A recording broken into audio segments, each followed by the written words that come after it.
지난 2주 동안 전도에 대한 메시지를 나눴는데 오늘은 다시 십계명으로 돌아가겠습니다. 십계명을 도대체 언제까지 할 거냐 그렇게 속으로 말씀하시는 것 같아서 십계명을 다시 합니다. 십계명은 크게 두 가지로 나누어지는데 제1계명부터 4계명까지는 하나님과의 관계라고 했죠. 하나님과 우리 사이의 관계에서 어떻게 우리가 살 것인가, 즉 신인 관계에 대한 내용이고, 두 번째는 제5계명부터 마지막 10번째 계명까지는 그것은 사람과의 관계입니다. 즉 인 관계 이렇게 말할 수도 있겠죠. 그 중에서 오늘 이제 우리가 읽은 이 본문 제5계명은 인인 관계에 있어서의 첫 번째입니다.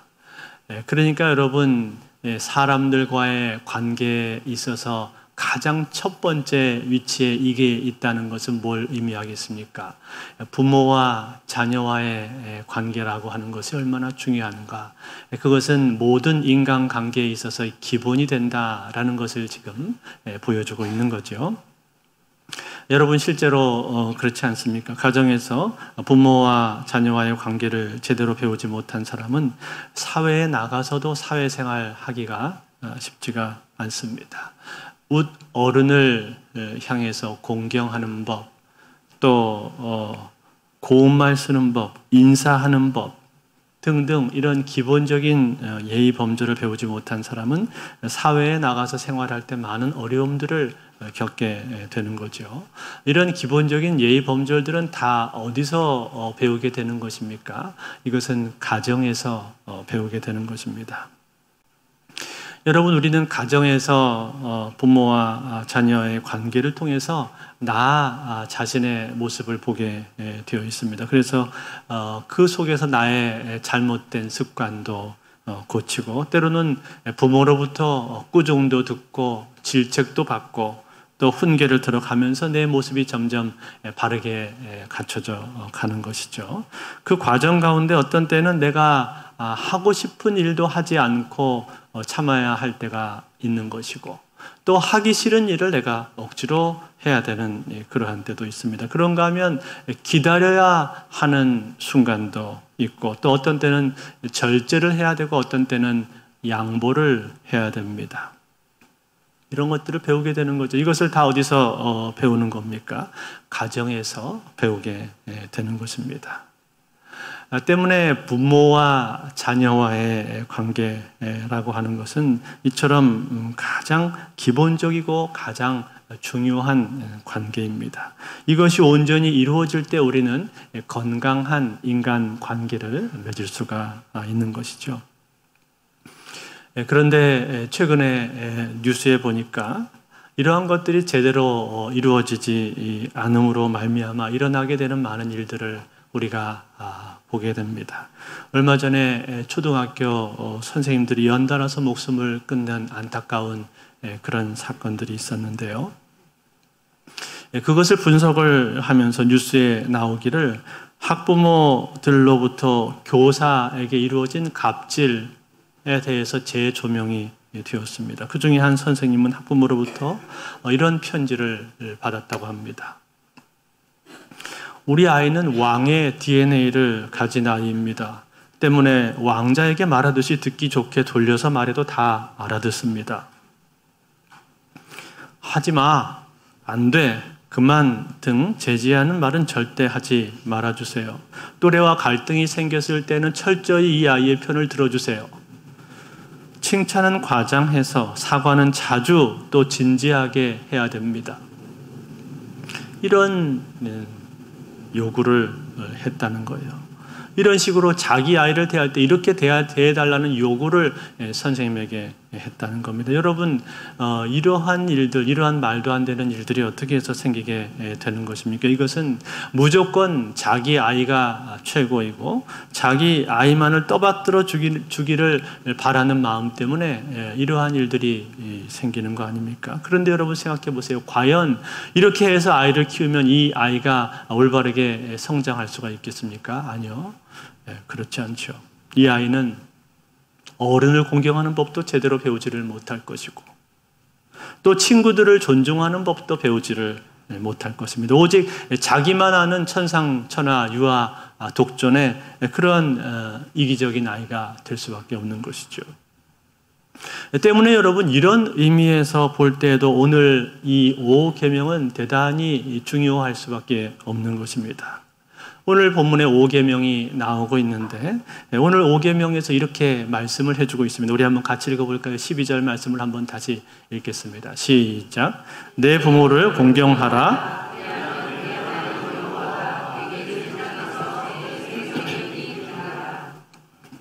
내 부모를 공경하라. 그렇게 말을 했습니다. 여기 공경하라라는 이 단어는 카베드라는 히브리 말인데 이 단어의 원어적인 뜻은 무겁게 여기다.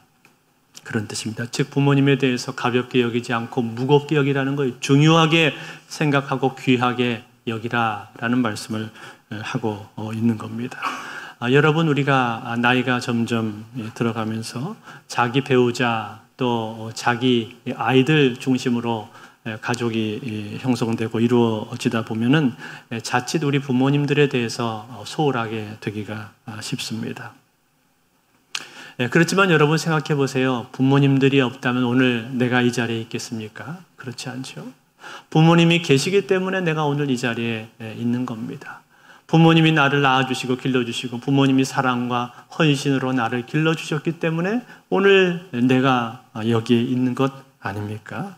때문에 여러분 우리는 그 부모님의 귀함을 알아야 되고 그 부모님을 대할 때 항상 감사하고 우리 부모님을 공경을 해야 할 줄로 믿습니다.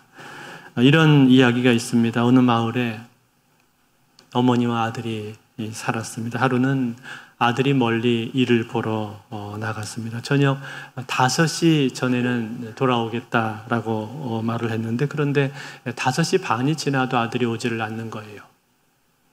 6시가 됐는데도 아들이 보이지 않자 이 어머니는 걱정이 되었습니다. 아들이 왜 오지 않을까? 걱정이 된 어머니는 마을 앞으로 걸어 나갔습니다.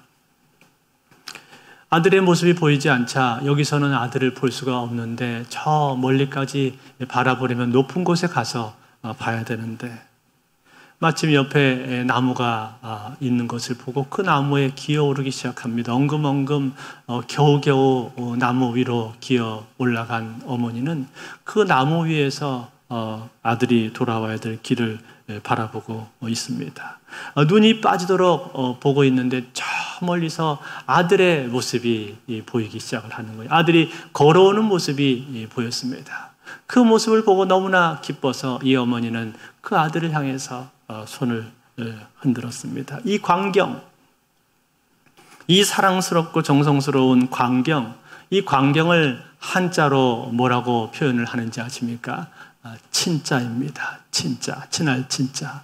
나무목 밑에 설 입자가 있고 오른쪽에 볼 견자가 있습니다. 무슨 뜻일까요? 나무 위에 올라가서 아들이 오는 것을 기다린다라는 그러한 뜻입니다. 이 세 글자가 합쳐져서 친할 친자가 되었습니다. 이처럼 자식을 사랑하는 부모의 마음이 한자어로 이렇게 표현이 된 것인데 그래서 여러분 우리가 어머니를 부를 때 뭐라고 부르지요?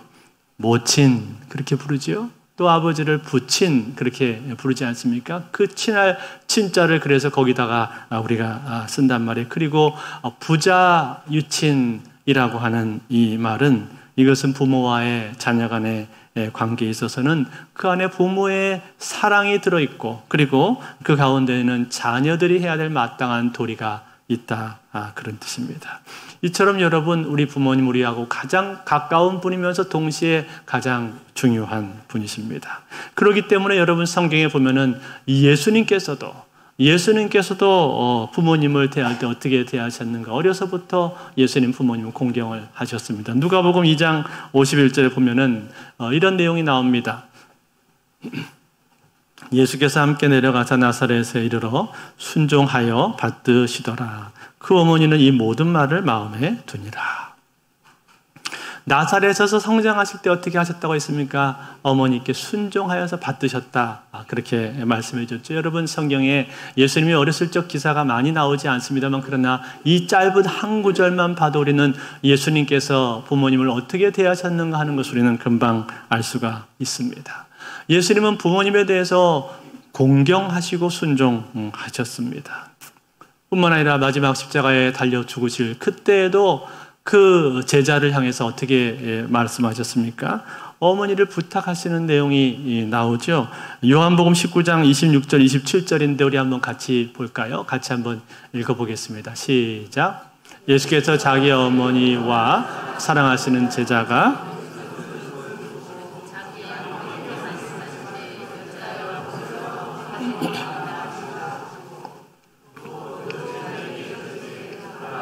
네 어머니라 하신대 그때부터 그 제자가 자기 집에 모시니라. 아멘. 자, 여기 나오는 이 사랑하는 제자가 누굽니까? 요한이잖아요. 요한을 향해서 예수님께서 마지막 십자가 상에서 육신의 어머니를 부탁하는 내용이란 말이에요. 그래서 이후로는 이제 요한이 자기 집에 예수님의 어머니를 모시게 되었다라는 겁니다. 이처럼 예수님께서는요, 육신의 부모에 대해서 절대로 함부로 대하시지 않았습니다. 정성스럽게 정성껏 부모님을 모셨다는 사실이에요. 그런 거로 여러분, 예수님께서 이렇게 하셨다면 우리는 어떻게 해야 됩니까? 우리는 더 우리의 육신의 부모님에게 잘해야 될 줄로 믿습니다. 더 사랑하고 더 공경하고 우리 부모님을 우리가 존중해야 될 거예요. 그런데 여러분, 오늘 나오는 이 5계명을 우리가 보게 되면요, 이 5계명이 꼭 부모에게만 우리가 국한을 해서 생각을 할 필요는 없습니다. 왜 그런가 하니, 성경에서 부모라고 할 때 이 개념은 꼭 우리의 육신의 부모만이 아니라 우리의 스승이라든지 웃 어른에 대해서도 아버지라는 표현을 성경은 잘 쓰고 있기 때문에 그렇습니다. 예를 들어서 열왕기하 2장 같은 데를 보면은 엘리사가 나오는데, 엘리사가 하늘로 승천하는 자기 스승 엘리야를 바라보면서 뭐라고 그가 표현을 했는가 하니, 내 아버지여, 내 아버지여, 그렇게 표현하는 장면이 나옵니다. 뿐만 아니라 열왕기하 13장 14절에 봐도 이런 구절이 나와요. 열왕기하 14장 13절. 같이 한번 읽겠습니다. 시작. 엘리사가 죽을 병이 들매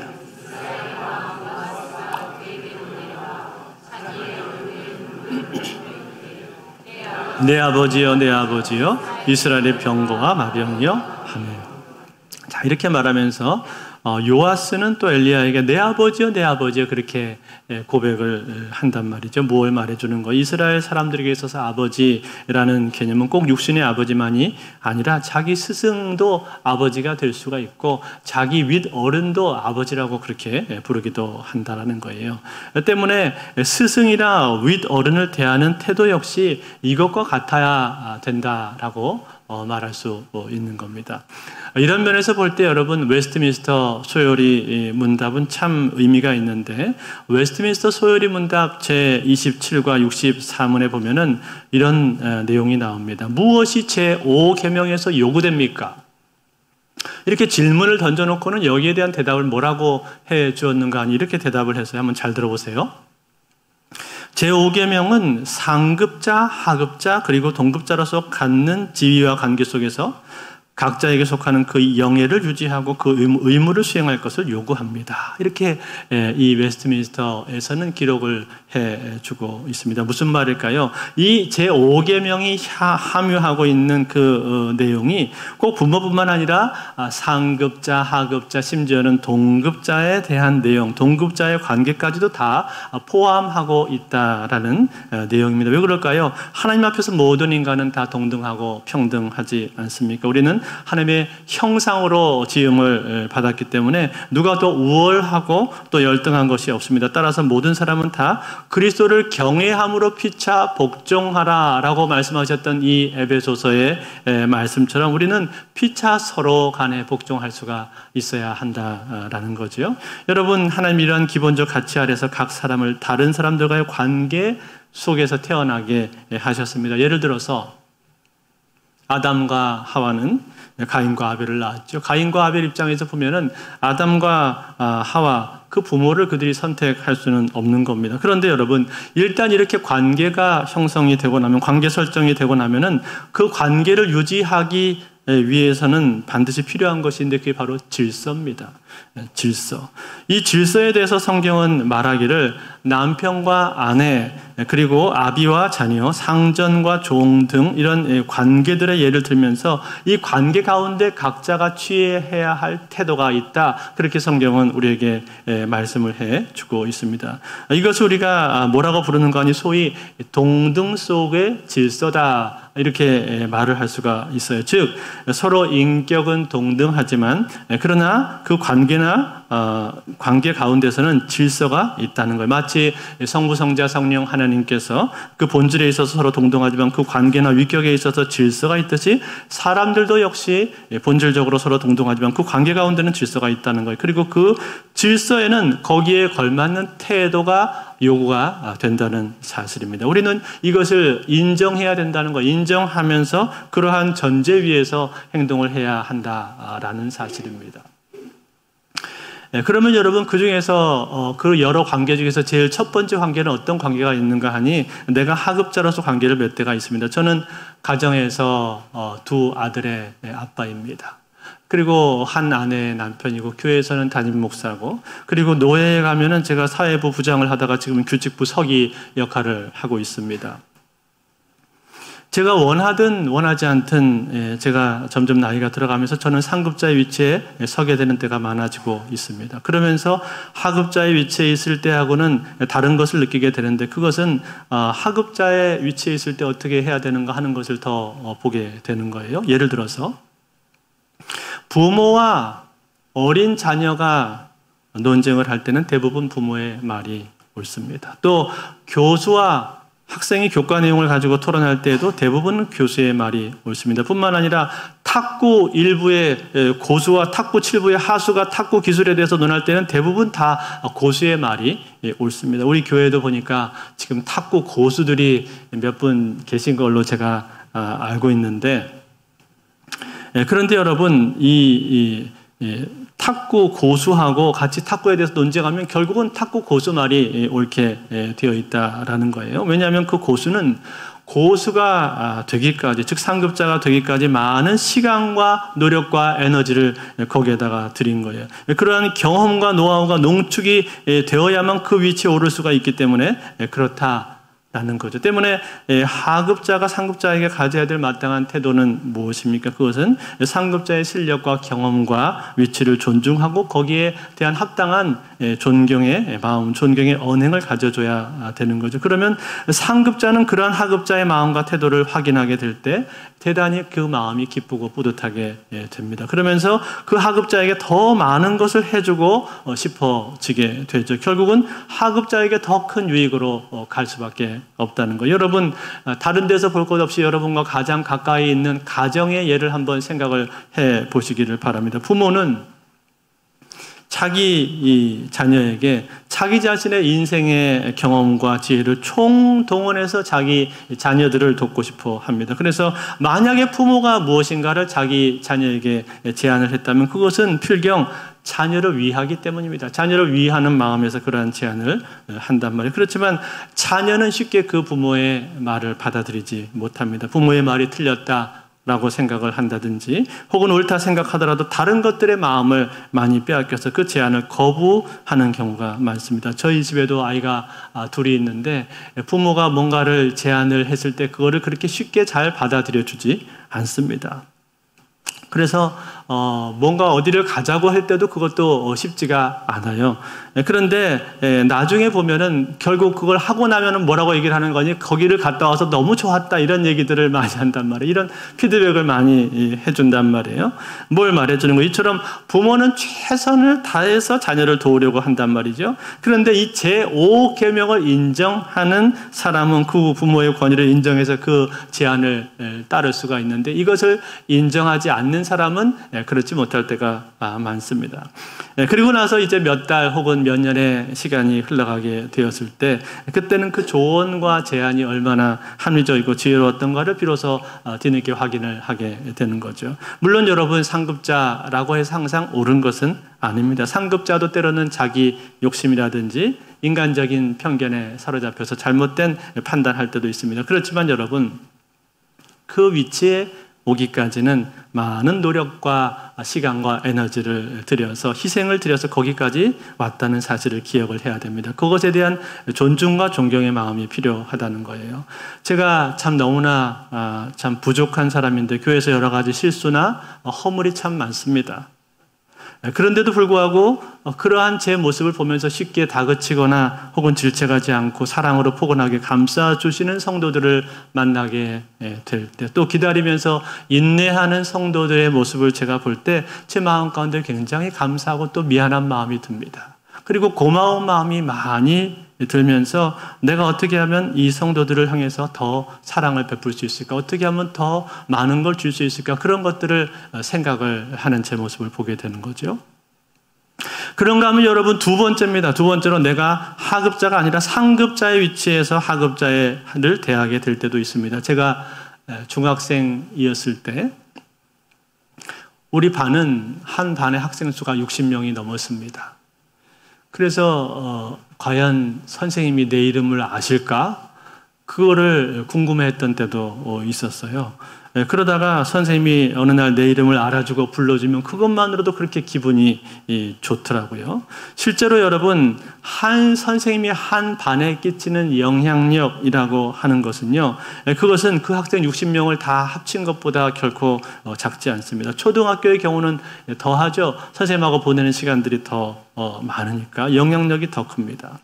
그럴 때 여러분 그 상급자의 위치에 있는 사람이 어떻게 하느냐에 따라서 하급자의 삶은 180도 달라지게 되는 경우들이 많습니다. 여러분 우리가 교회에서 섬길 때도 마찬가지입니다. 교회에도 역시 질서가 있습니다. 직분이 계급은 아닙니다. 직분은 섬기는 직책입니다. 그렇지만 여러분 교회의 질서와 위계와 사역을 위해서는 직분이 필요한 거죠. 그런데 여러분 상급자가 어떻게 하느냐에 따라서 하급자는 그 신앙이 많이 영향을 받고 달라집니다. 상급자로서 해야 할 가장 중요한 덕목은 무엇입니까? 그것은 바로 본을 보이는 것이죠. 본. 솔선수범하는 것입니다. 그 모습을 보면서 하급자들이 자연스럽게 따라올 수 있어야 되는 거예요. 그 다음에 무엇인가? 그 다음에는 격려하는 거예요. 격려. 하급자들이 미숙하고 부족하다 할지라도 계속 격려해서 낙심하거나 지치지 않도록 해야 되는 거예요. 그래도 잘못하면 옆에서 같이 하면서 직접 보여주면서 같이 가야 됩니다. 그러면 그 모습을 보고 또 하급자는 격려를 받고 힘을 내서 따라오게 되는 거예요. 이것이 상급자로서 필요한 부분이라는 거예요. 마지막입니다. 마지막으로 동급자의 위치가 있을 수가 있습니다. 여러분 동급자의 위치에서는 어떻게 해야 될까요? 동급자의 위치에 있어서 가장 주의할 것은 무엇인가 하니 시기하지 말아야 된다는 사실이에요. 시기. 여러분 우리나라의 경우는 또래 문화가 많이 발달돼서 상급자나 하급자보다는 동급자하고 같이 시간을 보내는 경우들이 많습니다. 학생들의 경우에는 더 많이 그렇죠. 그런데 여러분 동급자들 사이에서는요 자칫 질투와 경쟁심이 생기기가 쉽습니다. 즉 누가 더 인기가 많고 누가 더 공부를 잘하는지 누가 더 먼저 승진하고 누가 더 먼저 성공하는지 등등 이런 것들의 마음을 많이 뺏기게 된다는 것. 그래서 서로에 대해서 포용을 해주거나 축복을 해주지를 못하고 서로에 대해서 시기하고 질투하는 경우가 많습니다. 그런데 여러분, 이것이 꼭 학교에서뿐만 아니라 교회에서도 역시 이런 일들이 있을 수가 있어요. 그래서 같이 함께 봉사를 하면서 누가 더 실적이 좋은지, 누가 더 사람들로부터 인정을 받고 칭찬을 받는지, 누가 어느 부서가 더 부흥하고 더 활성화되는지, 이런 것들을 가지고 서로 경쟁하고 신경전을 벌이고 시기하는 경우들이 종종 있단 말이에요. 그렇지만 여러분, 이것은 성경적으로 볼 때 전혀 옳지가 않습니다. 성경적으로 볼 때 우리는 어떻습니까? 동급자들 다 그리스도의 몸 아닙니까? 지체 아닙니까? 그래서 고린도전서 12장 12절에 보시면 이런 말씀이 나옵니다. 고린도전서 12장 12절, 몸은 하나인데 많은 지체가 있고 몸의 지체가 많으나 한 몸인 것 같이 그리스도도 그러하니라. 몸은 하나인데 많은 지체가 있다. 이 말씀처럼 우리는 서로 지체란 말이죠. 연결되어 있는 존재란 말이죠. 그러니까 손이 아프면 손만 아픈 게 아니라 내 머리가 그 아픈 거를 같이 느끼듯이 우리는 서로 연결되어 있는 존재다. 그래서 우리가 별개가 아니다라는 거예요. 서로가 서로에게 필요한 존재고 서로가 서로에게 꼭 있어야 될 존재다라는 거예요. 때문에 여러분, 우리는요, 함께 연합하고 함께 동역을 해야 됩니다. 그러면 그 동역할 때 동역으로 인한 시너지 효과는 무엇보다도 가장 큰 것이죠. 제가 우리 교회에서 참 감사하게 생각하는 것 중에 하나가 무엇인가 하면요, 우리 주일학교 부서들이 서로 연합을 잘한다는 거예요.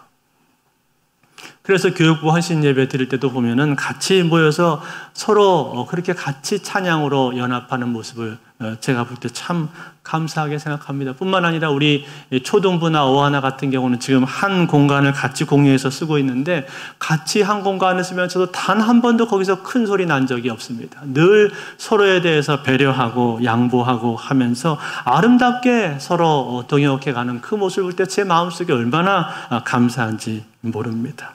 여러분, 그렇게 동급자의 위치에 있을 때 우리가 서로 시기하지 않고 서로를 향해서 축복하고 동역을 하는 것, 그것이 얼마나 중요한 것인지 모릅니다. 그렇게 아름답게 동역할 때 하나님께서는 그 가운데 계신 것이고 하나님께서는 그 자리에 함께 하셔서 그 모습을 축복해 줄 줄로 믿습니다. 그것이 바로 동급자로서 우리가 가져야 될 모습이라는 거. 이처럼 우리가 성경에서 나오는 이 부모를 공경하라라는 이 말은 꼭 부모와의 관계뿐만 아니라 여러 우리의 인간관계 속에서 내 윗사람 아랫사람, 내 옆에 있는 사람을 포함한 모든 여러 인간관계에서 우리가 드러나게 되어 있다는 사실이에요. 사랑하는 성도 여러분, 그러므로 오늘 우리는 이 5계명을 보면서 내 부모를 공경하라, 이 말씀을 대할 때 가장 먼저는 우리의 육신의 부모님에 대해서, 우리의 육신의 부모님을 누구보다도 사랑하고 존경하고 공경하실 수 있기를 바랍니다. 동시에 그러면서 내 부모와의 관계뿐만 아니라 내 우덜은, 내 스승, 또 상급자, 하급자, 동급자, 여러 관계들을 돌아보면서 그러한 관계까지도 역시 이 계명에 포함된다라는 이 사실을 우리가 인식하면서 그러한 관계를 어떻게 하면 내가 바르게 가질 수 있을 것인가, 그것을 고민하면서 그 가운데 하나님께서 기뻐하시는 관계의 모습을 가지실 수 있기를 바랍니다. 그러면 그러한 균형 잡힌 관계를 통해서 우리의 모습은 더 온전하게 될 것이고 하나님께서 그 모습을 보면서 한량없는 축복으로 함께해 줄 줄로 믿습니다. 오늘 이 성경 말씀이 약속해 주는 바와 같이 내 부모를 공경하라, 그리하면 내 하나님 여호와가 내게 준 땅에서 내 생명이 길리라, 이렇게 약속해 주고 있는 것과 같이 하나님께서 우리에게 주시는 장수의 축복, 번영의 축복, 부여의 축복뿐만 아니라 무엇보다 우리에게 주시는 영적인 축복, 관계의 축복을 풍성하게 받아 누리시는 저와 여러분들 다 되실 수 있기를 우리 주 예수 그리스도로 축원드립니다.